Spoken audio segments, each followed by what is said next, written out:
Okay, folks, I am going to start by passing back your exam from the Thursday before spring break. I will be in my office briefly today between 11 and 1:30. If you want to figure out where you stand, because and basically I can tell you two different values. I can tell you where you stand if all of the grades that you currently have are counted towards your average. I can also tell you where you stand if you have currently made your worst grade, all of your worst grades, meaning that you are going to do well on, you're planning to do better on exam 4, and you will be taking the final and will do better on the final, assuming that your worst quiz grade has already been recorded, assuming that your worst homework grades have already been recorded. So I can tell you where you stand. And the reason I want to do that, if you are considering withdrawing from the course, the W deadline is Monday. And therefore, I want to be able to give you the information you need to make an educated decision. I also have a few other things that I have collected that I'm going to pass back at the same time. Some of them are exams that have never been picked up. Some of them are bonus opportunities. So anyhow, India.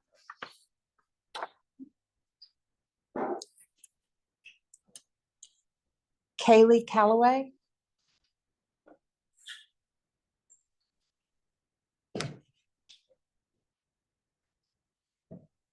Luke.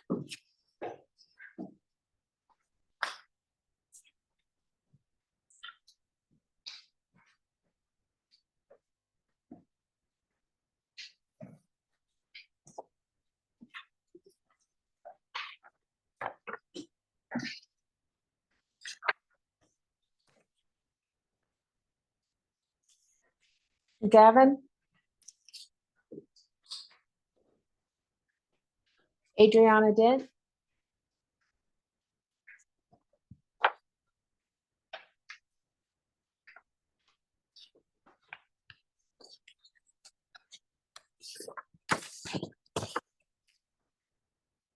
Micah Edwards.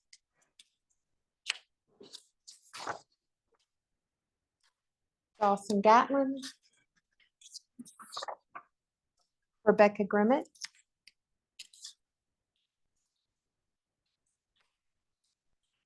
Peyton Landis.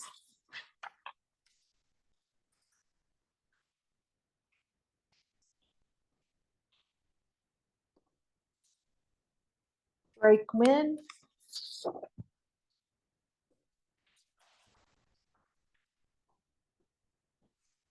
Michael.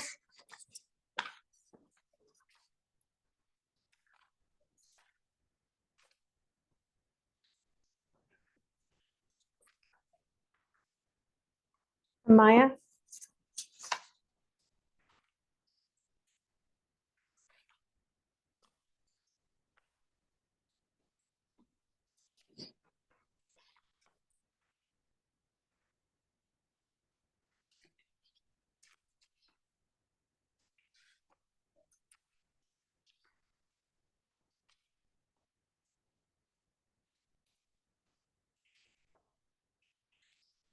Zoe?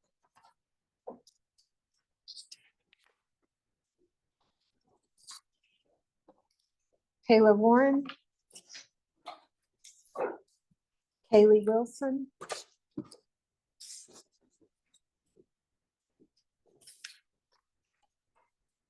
Aaron Worthing?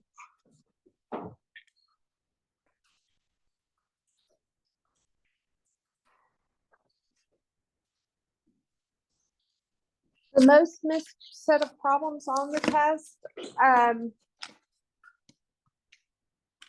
had to do with significant digits and scientific notation. Several people forgot that when they write a number in scientific notation, they have to record all significant digits.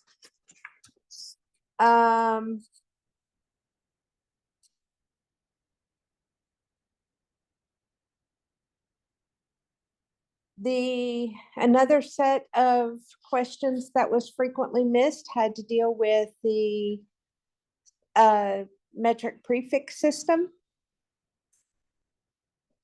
A lot of people need significant work on the metric prefix system and getting a better handle on it, especially if you're going to be taking the final, since the final is cumulative. And then number 7, where you actually had to make a measurement. A lot of people missed that one. Those were the most missed questions on the test.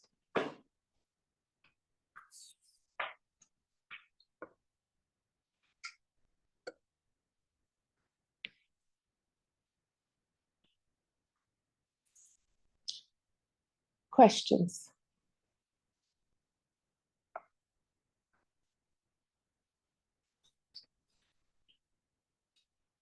And as always, double check my addition.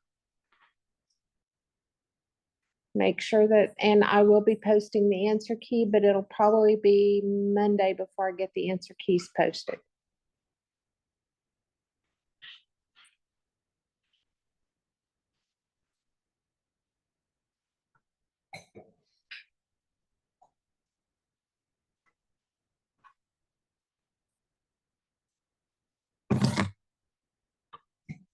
Okay, folks, if you are struggling with significant digits, you definitely need to get a handle on significant digits, because you will once again be using significant digits in this on this next test.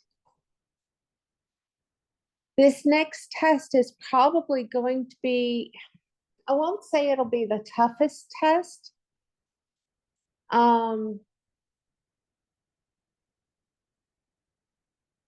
Because a lot of people think the naming test was the toughest test, but it will be challenging in the fact that there's going to be a lot fewer problems, because math takes time, and therefore you're not going to have a whole lot of time to do a ton of stoichiometry and conversions, and therefore every problem is going to be worth more. Now, unlike this last test, I have a lot more opportunity to give you partial credit. But at the same time, it is going to be tough in the fact that there will be fewer questions.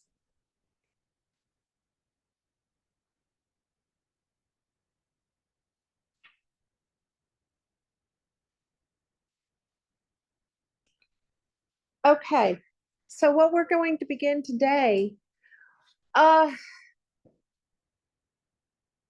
we started out the semester talking about the elements. And we talked about the number of protons, neutrons, electrons in an atom of an element.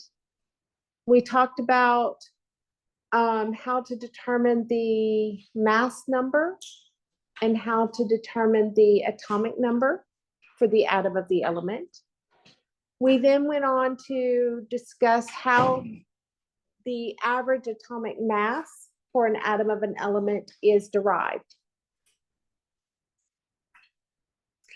When we talk about the element symbols, for a chemist, they're like our alphabet.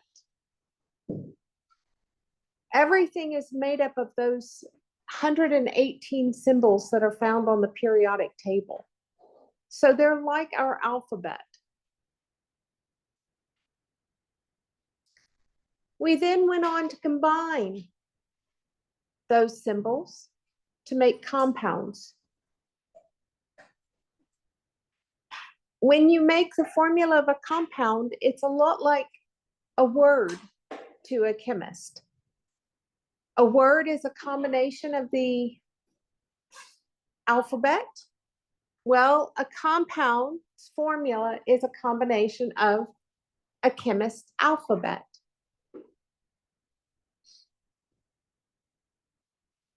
And when we started developing the compounds, we spent time learning about how to write the formulas of these compounds, as well as how to name the compounds.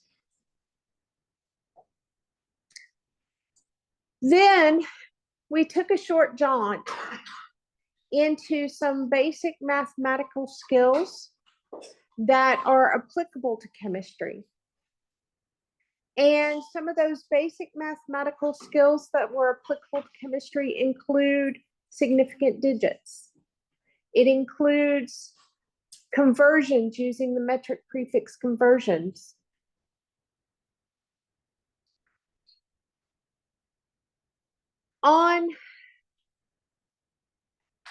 Once we went through those basic mathematical skills that are involved in calculations for chemistry, we actually started getting into the calculations associated with chemistry. And that's what we did on Tuesday, or well, it was the Tuesday before spring break and the Tuesday after spring break, where we learned how to calculate the molar mass of a compound. We learned what the formula meant with respect to mole-to-mole ratios.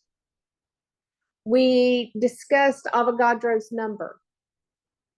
But still, our conversation has been around the compounds. It's been around a chemist word. Now, starting today, what we are going to do is we are going to create sentences in chemistry. And those sentences in chemistry, just like a sentence in the English language is a combination of words, the sentence in chemistry is a combination of the chemist's words. So in other words, it's a combination of compounds.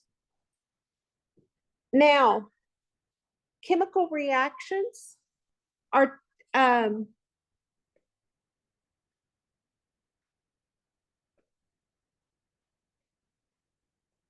always written in a specific format. A chemical reaction is going to have the reactants on the left-hand side of the sentence, followed by an arrow,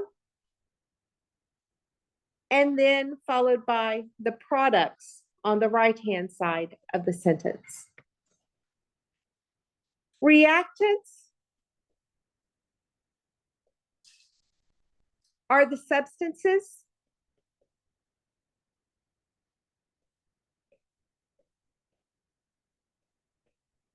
that are added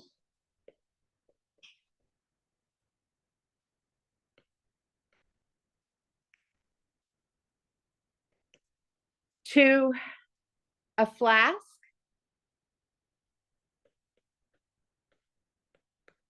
to start the reaction.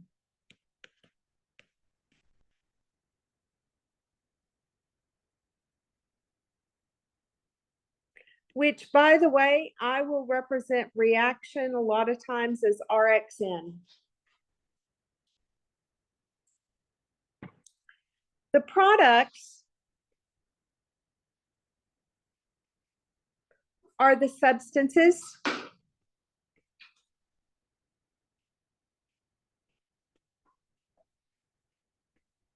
that are generated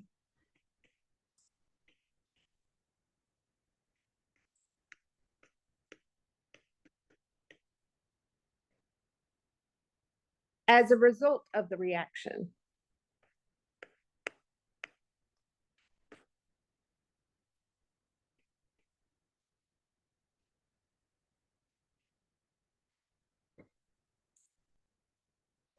And the arrow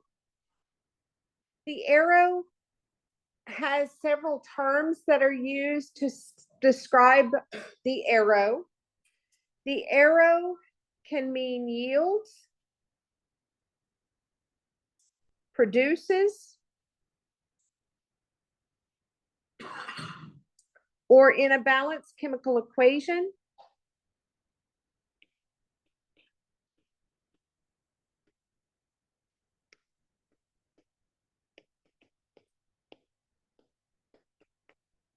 means equals.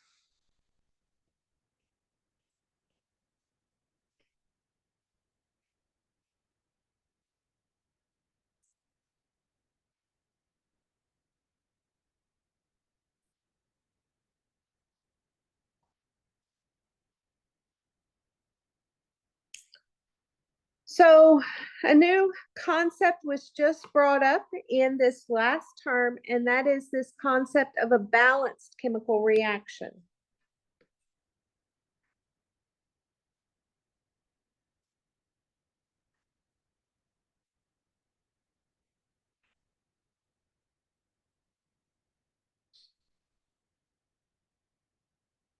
Basically, we have to follow the law of mass conservation.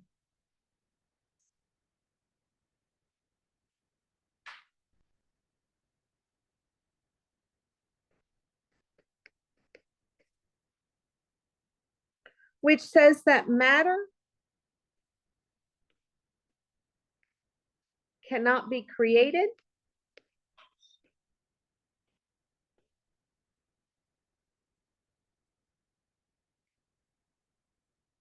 nor destroyed.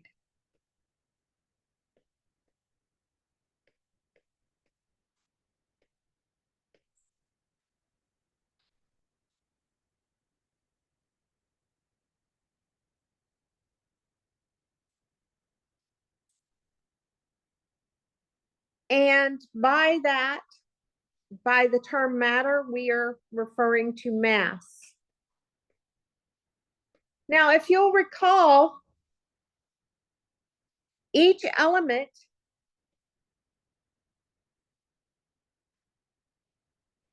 has its own mass.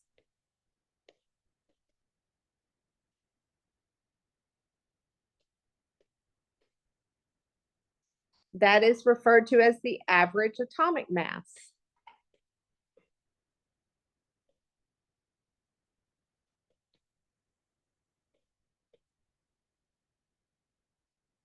So what this is saying is that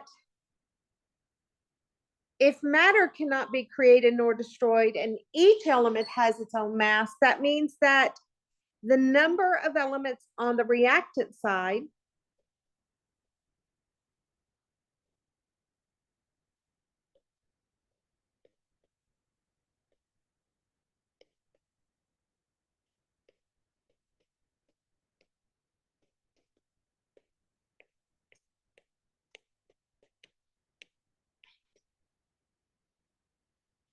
has to equal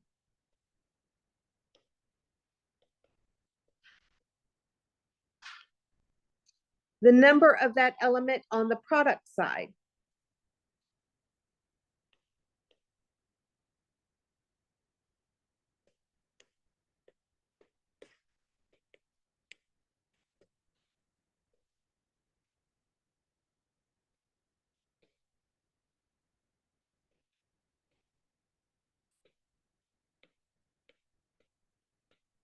And that, folks, is where this whole idea of a balanced chemical reaction comes into play.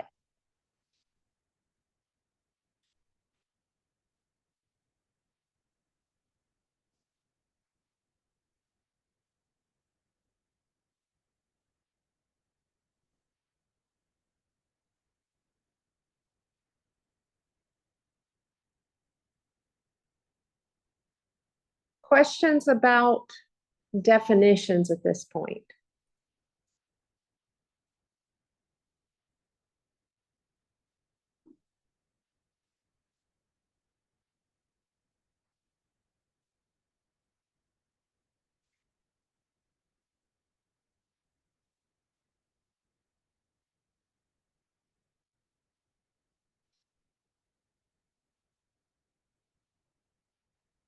Okay.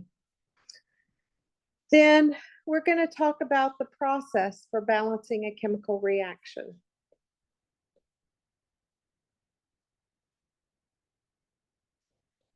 And I am going to do my best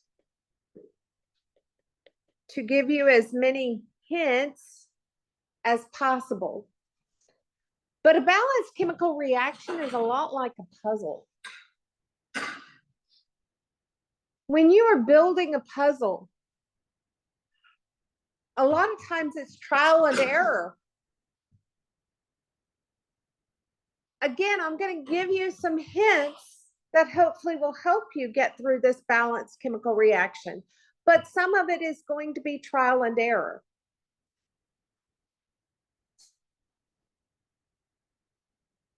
So step number 1 is to start with the unbalanced reaction.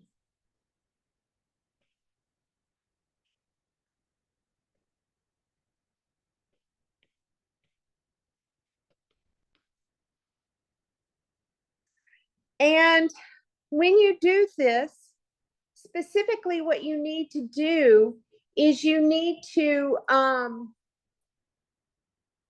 simply look at the reaction,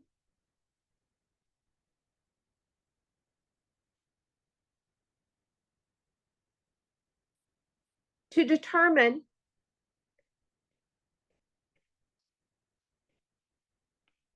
if there are any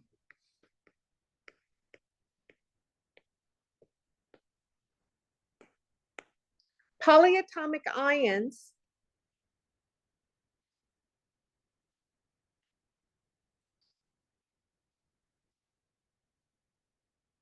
that appear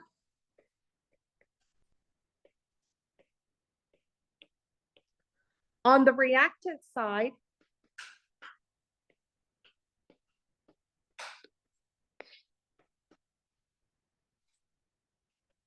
and product side.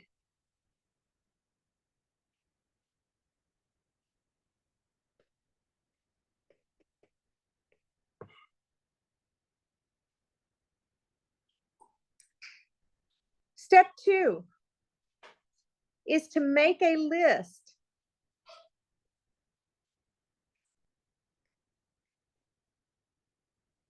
of elements and like polyatomic ions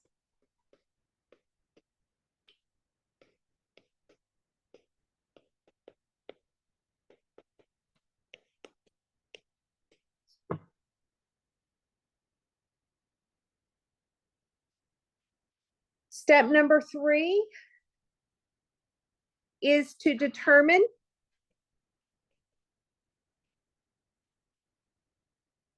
the number of each element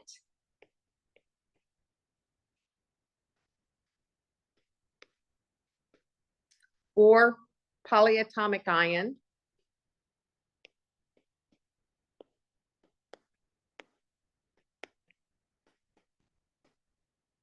on the reactant side.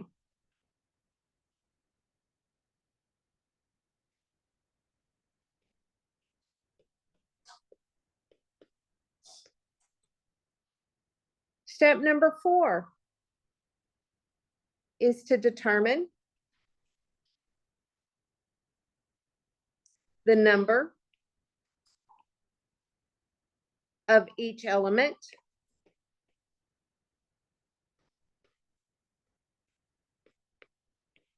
polyatomic ion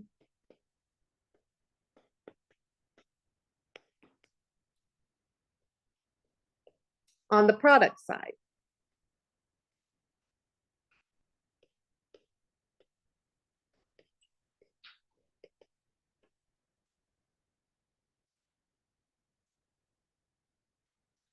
Then what we're going to do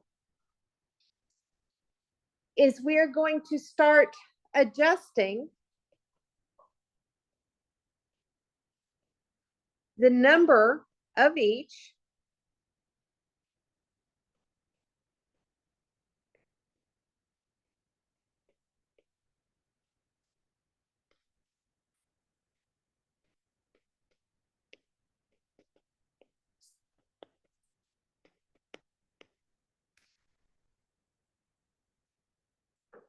by using a coefficient.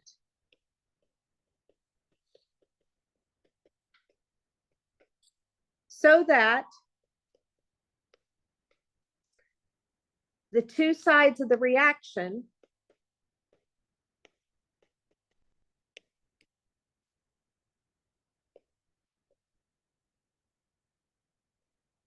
are equivalent.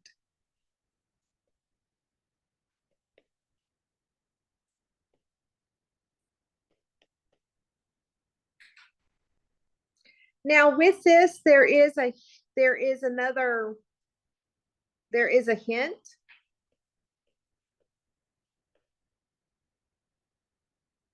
Actually, there are two hints. The first hint is to balance elements that appear in only one reactant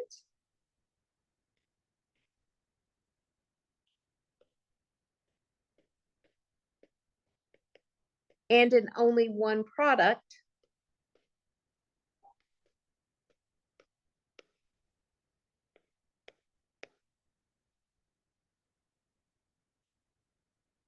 first.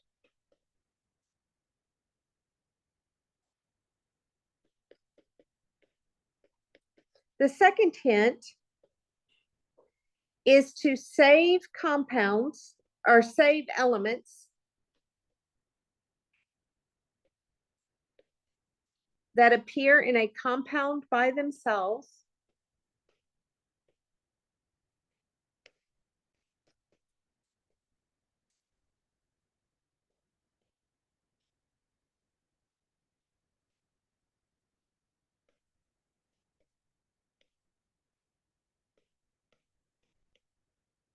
for last.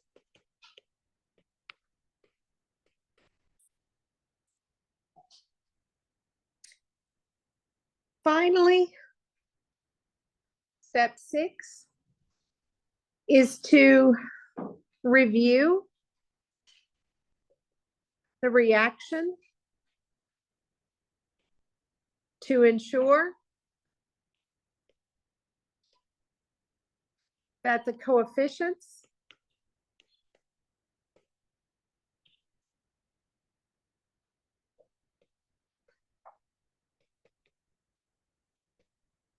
are in the smallest whole number ratio possible.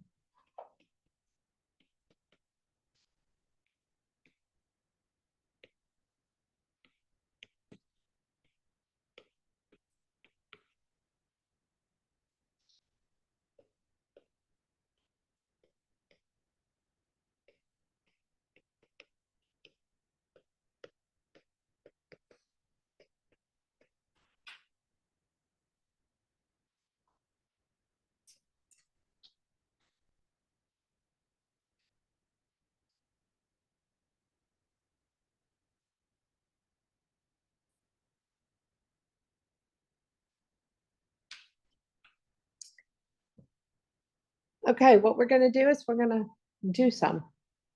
And we're gonna follow these rules.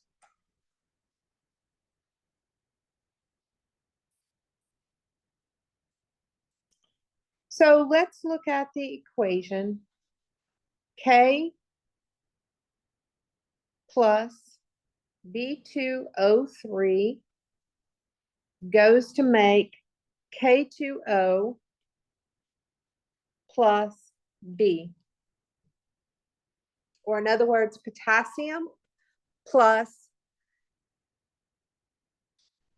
diboron trioxide goes to make potassium oxide plus boron.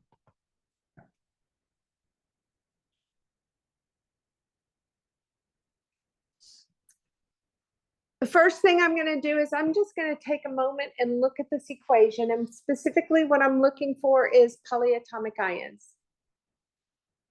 And I don't see any polyatomic ions. So step number 2 says to make a list of the elements that you have. I have potassium, I have boron, and I have oxygen. Step number 3 says to list how many of each you have on the reactant side. Well, on the reactant side, there is 1 potassium, as indicated by the lack of subscript in the formula. There are 2 borons, as indicated by the subscript in the formula, and there are 3 oxygens. Now we're going to do the same thing on the product side. On the product side, we have 2 potassiums, as indicated by the subscript. We have 1 boron, as indicated by the lack of subscript, and we have 1 oxygen, as indicated by the lack of subscript.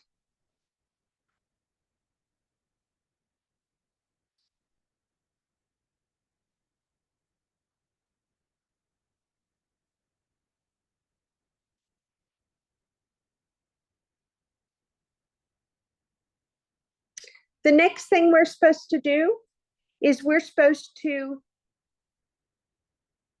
make the 2 sides equal by adjusting the coefficient. And I gave hints, and one of those hints is leave elements that appear in a compound by themselves to last. So I'm not going to balance the potassium, and I'm not going to balance the boron first. That is because on the reactant side, potassium is in a compound by itself, and on the product side, boron's in a compound by itself. So I'm going to balance the oxygens first.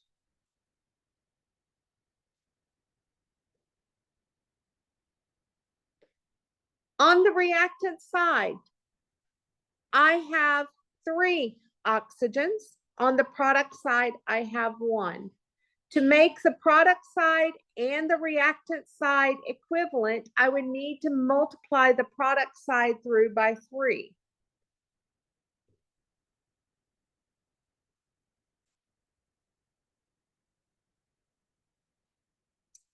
Whatever you multiply by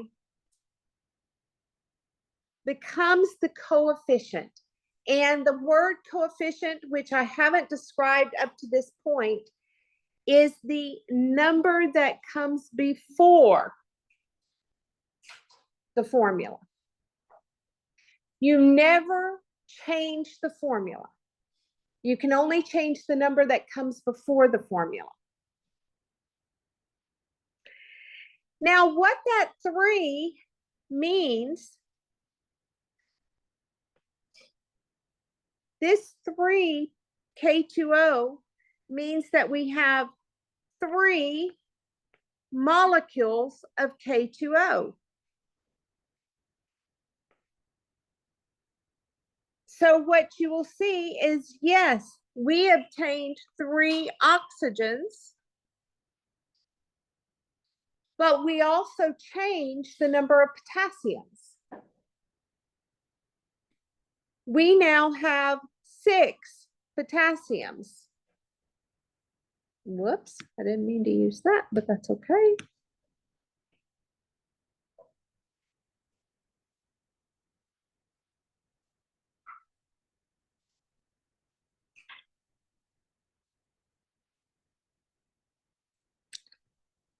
At this point, I have balanced elements that I'm down to the elements that appear in only one compound. On the reactant side, I have 1 potassium. On the product side, I have 6. To make the two sides equivalent, I need to multiply the reactant side by 6. Whatever you multiply by becomes the coefficient.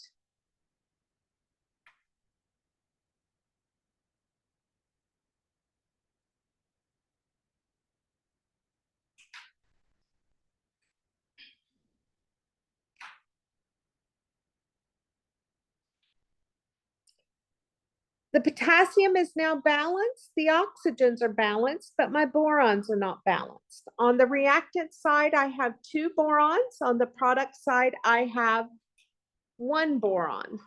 To make the two sides equal, I've got to multiply the product side through by 2. Whatever you multiply by becomes the coefficient.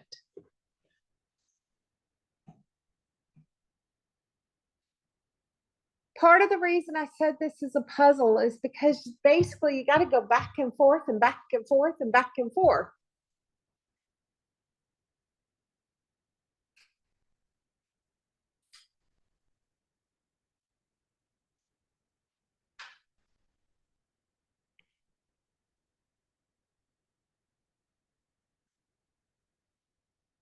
Let's look at another example.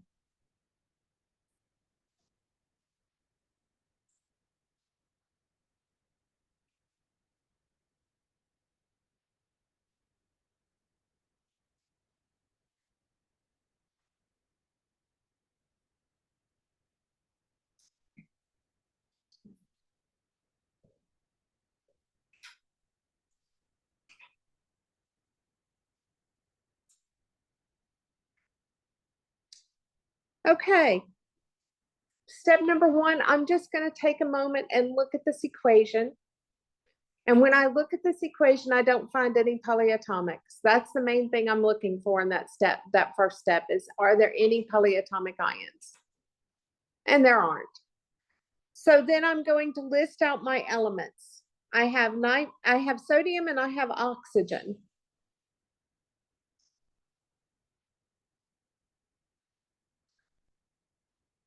The next step, I'm going to list how many of each is present. On the reactant side, I have 1 sodium as indicated by the lack of a subscript, and I have 2 oxygens as indicated by the subscript. On the product side, I have 2 sodiums and I have 1 oxygen.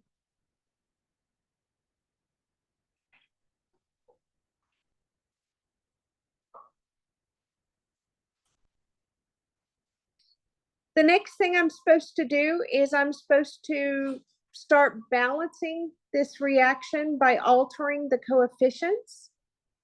In this particular case, the hints aren't useful because I don't have any, because both elements appear in a compound by themselves. So I'm stuck just choosing.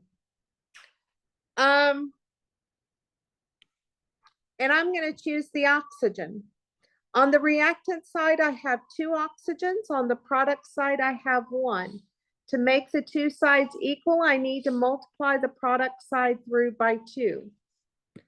Whatever you multiply by becomes the coefficient.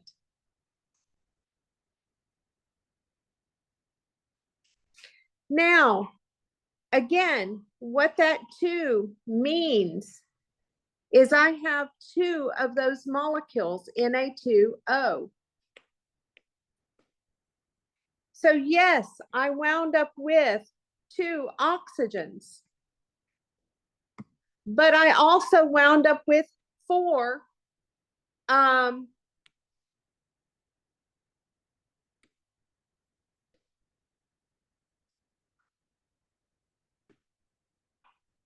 sodiums.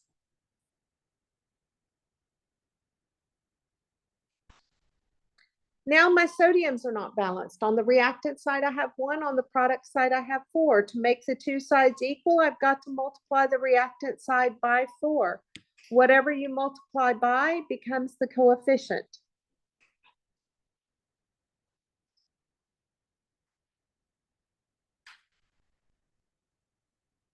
And this is the balanced chemical equation for sodium reacting with oxygen to form sodium oxide.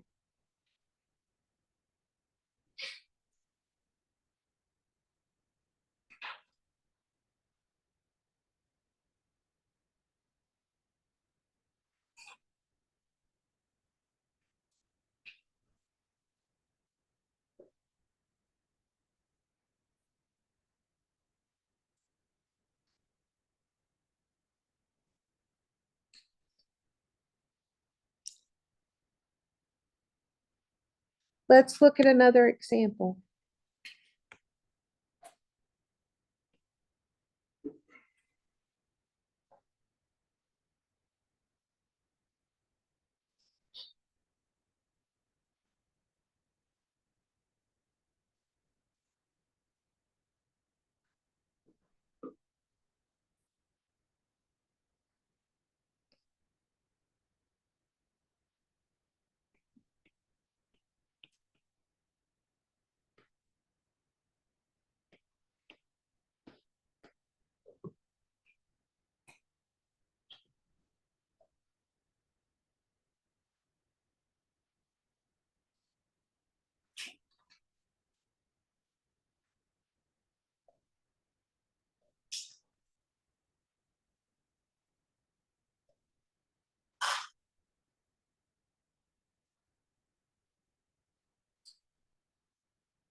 Okay, I'm going to look at this thing. And when I look at this one, I see, oh, wait a second. I have nitrate on the reactant side and I have nitrate on the product side.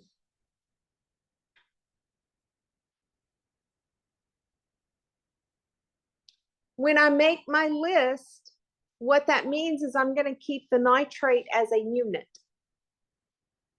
instead of separating it into its elements. So I have PB, I have nitrate, I have sodium, and I have chloride or chlorine.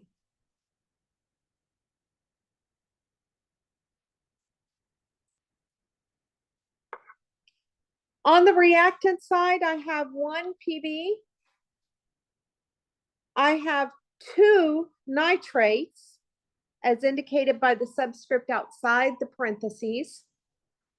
I have 1 sodium and I have 1 chlorine. On the product side, I have 1 PB. I have 2 chlorines. I have 1 sodium and I have 1 nitrate.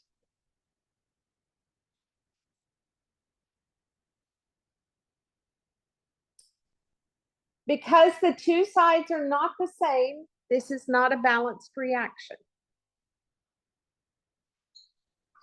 So I'm going to begin balancing, and I'm going to balance the nitrates.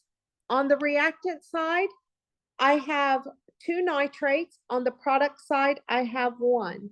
To make the two sides equivalent, I need to multiply the products by 2. Whatever you multiply by becomes the coefficient.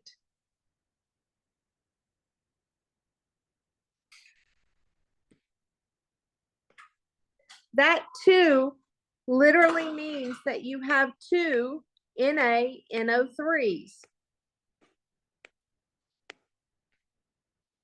So yes, you wound up with 2 nitrates. But in the process, you also wound up with 2 sodiums.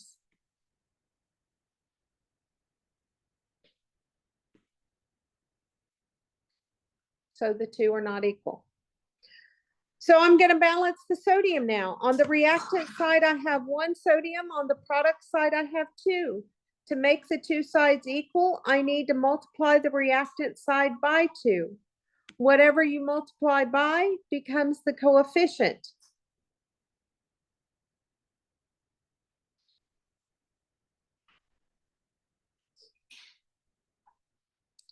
That literally is telling me that I have 2 sodium chlorides. So yes, I wound up with 2 sodiums. But I also wound up with 2 chlorides.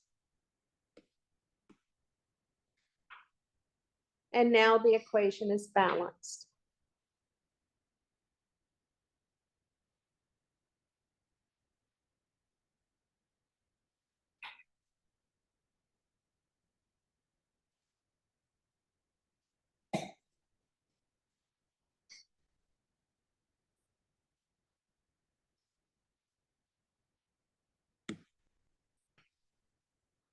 Let me give you a couple to work on before we get any more complicated.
Okay.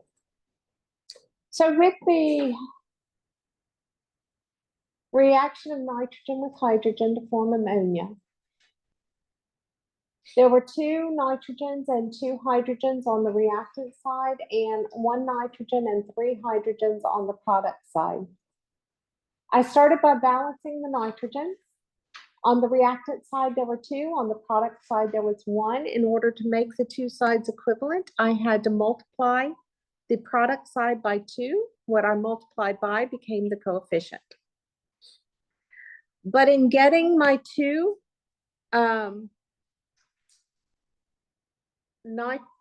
nitrogens, that meant that I wound up with 2 NH3 molecules. So I wound up with 6 hydrogens. To balance out the hydrogen, on the reactant side, I had 2. On the product side, I had 6. In order to make the 2 sides equivalent, I had to multiply the reactant side by 3. Whatever I multiplied by became the coefficient.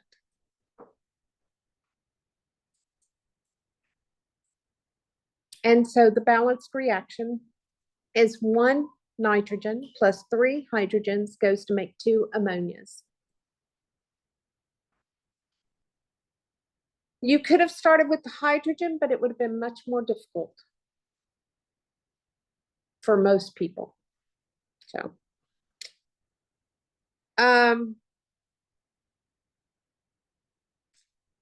with the other reaction, I had sodium carbonate plus strontium nitrate goes to make strontium carbonate and sodium nitrate.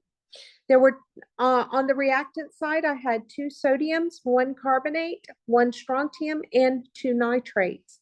On the product side, I had 1 of each. I started by balancing out my sodiums. To balance out the sodium, I had 2 on the reactant side. In order to have 2 on the product side, I multiplied the formula by 2. Whatever I multiplied by became the coefficient. And therefore, I wound up with 2 sodium nitrates, which meant I wound up with 2 sodiums and 2 nitrates. And that is the balanced chemical equation. Folks, one of the reasons I say to pay attention to your polyatomics is if you had not have paid attention to those polyatomics, you would have made your life a lot more miserable because you have so many sources of oxygen. There was oxygen in every formula. And so that would have made it a lot more difficult to balance if you had not have taken that time to just go, oh, there's carbonate and there's nitrate on both sides of the equation. I'm going to keep it as a unit.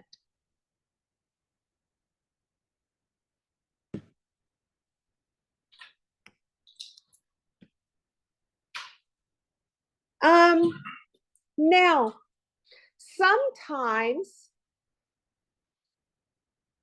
the polyatomic ions are a little less obvious.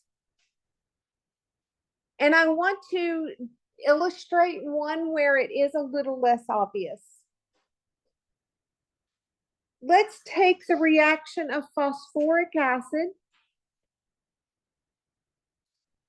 with magnesium hydroxide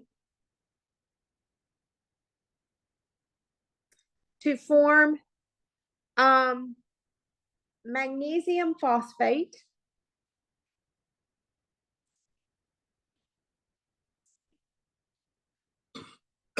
and water.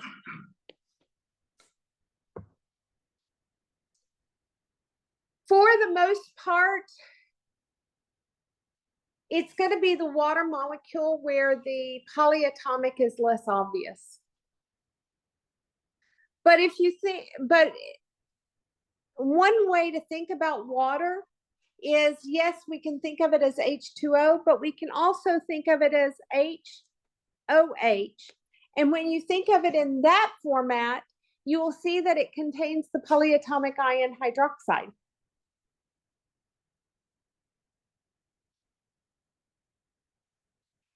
By separating water into HOH, it's going to make this a little easier to balance.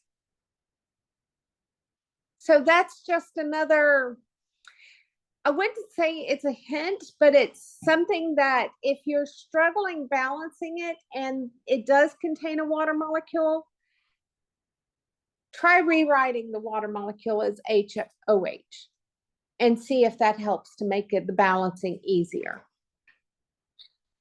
So when I do this, I have hydrogen, I have phosphate, I have magnesium, and I have hydroxide.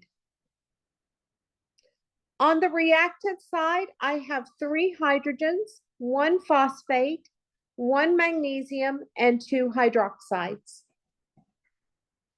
On the product side, I have 3 magnesiums, 2 phosphates, I have 1 hydrogen, and I have 1 hydroxide.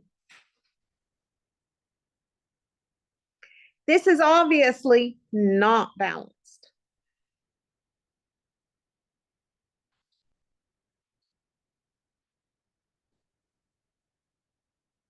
I am going to balance the magnesium first.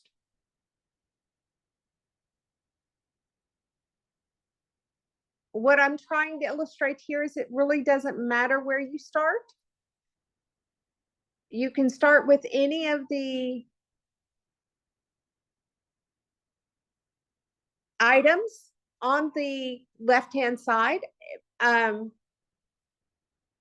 And sometimes if you start with, for instance, if I would have started with hydrogen and I found it gave me fits, I was struggling to balance it, that means I could slash everything and start over and maybe start with the phosphate. So in other words, you don't have to do it in order as you have it written. You have to, this is where, again, it's more like a puzzle. So I'm going to start with the magnesium. On the reactant side, I have 1 magnesium. On the product side, I have 3. To make the 2 sides equal, I've got to multiply the reactant side by 3. Whatever I multiply by becomes the coefficient. But when I did that, what I really wound up with is I wound up with 3 of these magnesium hydroxide molecules. So yes, I did wind up with 3 magnesiums, but I now have 6 hydroxides.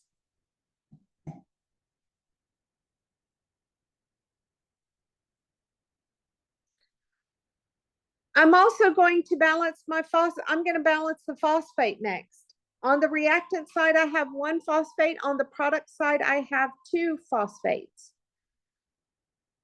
To make these 2 equal, I'm going to multiply the reactant side by 2. Whatever you multiply by becomes the coefficient. What that did, though, is it gave me 2 phosphoric acids. So yes, I got out 2 phosphates, but now I have 6 hydrogens.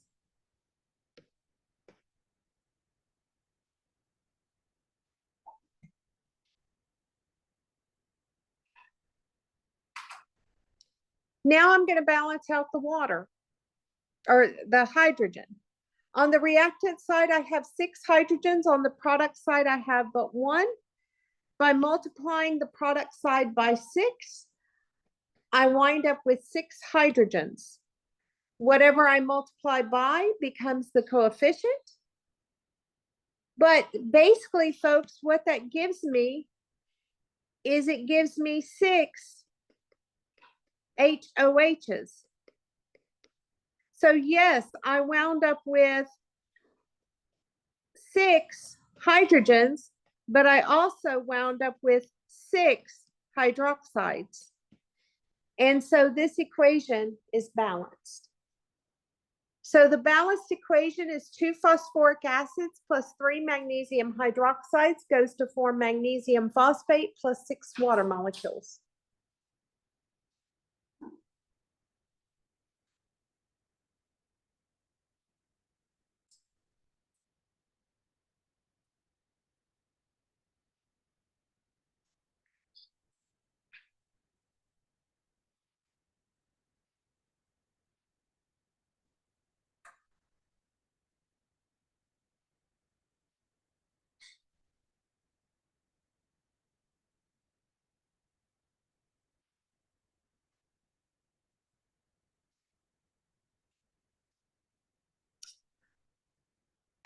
What I'm gonna do on Tuesday is I'm gonna pick up with one of these, and then I'm going to show you the toughest type to balance.